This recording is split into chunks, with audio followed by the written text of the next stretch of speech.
The European leaders have now converged in Brussels to discuss the energy crisis triggered by the war in West Asia. Rising energy prices because of the war have now pushed European leaders to make West Asia one of the key priorities at the Brussels summit. Now, prior to the West Asia crisis, the spiraling energy prices had hit consumers across the continent due to the Russia-Ukraine war. And now Europe is facing the brunt once again. The leaders are now facing an urgent need to put a halt to the rising energy prices. Many leaders continue to resist the American President Donald Trump's calls to send in military assets to help secure the Strait of Hormuz. While the European Commission has said that the member states can use several financial tools to try and ease the prices.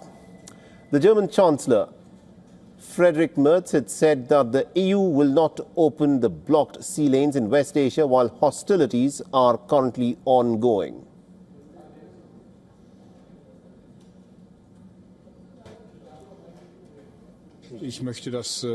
And then there is a lot we can do, including opening up sea lanes and keeping them clear. But we won't do that while hostilities are ongoing. We'll only do that once the fighting has ended. It would also require an international mandate, which we do not currently have. And that is why there are still many steps ahead of us before we can even begin to consider such a matter. And Italy's Prime Minister Giorgia Meloni has announced a series of measures to combat energy price hikes and to help consumers.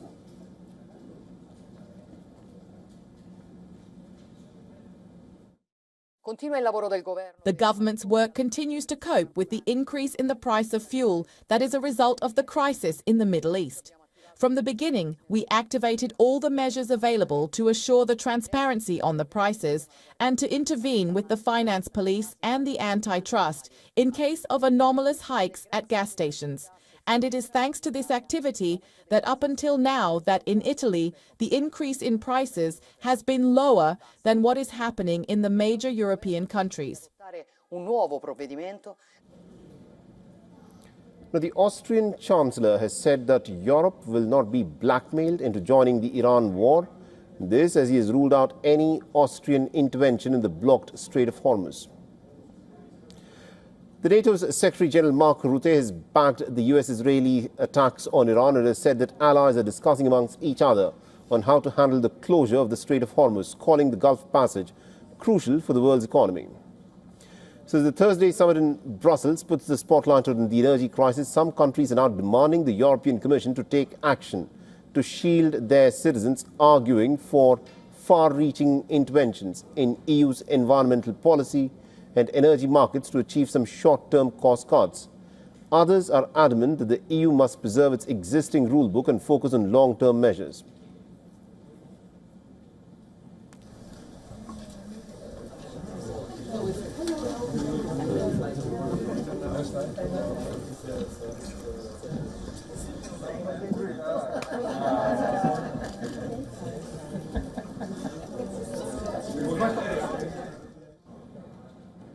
All right, now to tell us more as to what the European leaders are discussing at this moment in Brussels, we're joined by our correspondent Will Denslow, who's joining us live from Brussels. Well, this is a crucial moment, is it not? The price of gas for the European nations. How has this been impacted because of the war that has broken out in West Asia?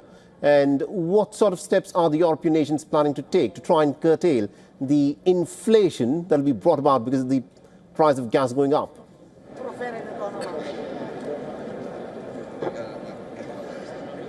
It's certainly significant, and really there are two components to look at. First of all is the political pressure we've seen from the Trump administration urging some of its allies, including those here in Europe, to do more when it comes to involvement to try and get the Strait of Hormuz back open for shipping, to try and ease some of those energy concerns that you rightly mentioned. However, we've heard from a number of European leaders really putting cold water on that notion. We've heard from Friedrich Merz, the German Chancellor, saying that there'll be no involvement until the guns fall silent. Kaja Kallas, the EU's top diplomat, saying that they need an exit, not an escalation when it comes to the war. war. Significantly as well, Antonio Guterres, the UN Secretary General here in Brussels, he's called for Israel and the US to halt proceedings to stop the situation from escalating further, also urging Iran to stop attacking its neighbours. You mentioned the energy front. Well, we're seeing really some schisms within the EU's 27 member states. We've heard from Pedro Sanchez, Spain's Prime Minister, accusing some leaders here in Europe of using this energy crisis as an opportunity to water down clean climate policies and instead to move closer towards fossil fuels. One overarching message, though, we're hearing from European leaders, as you mentioned, is that more must absolutely be done to ensure that Europe can be more autonomous in the future, more self-reliant when it comes to its own security needs going forward. Interesting. Thank you very much, Will Denslow, for joining us with all those details there. Although this war is in West Asia, the impact, of course, is being felt across the world, as indeed in Europe.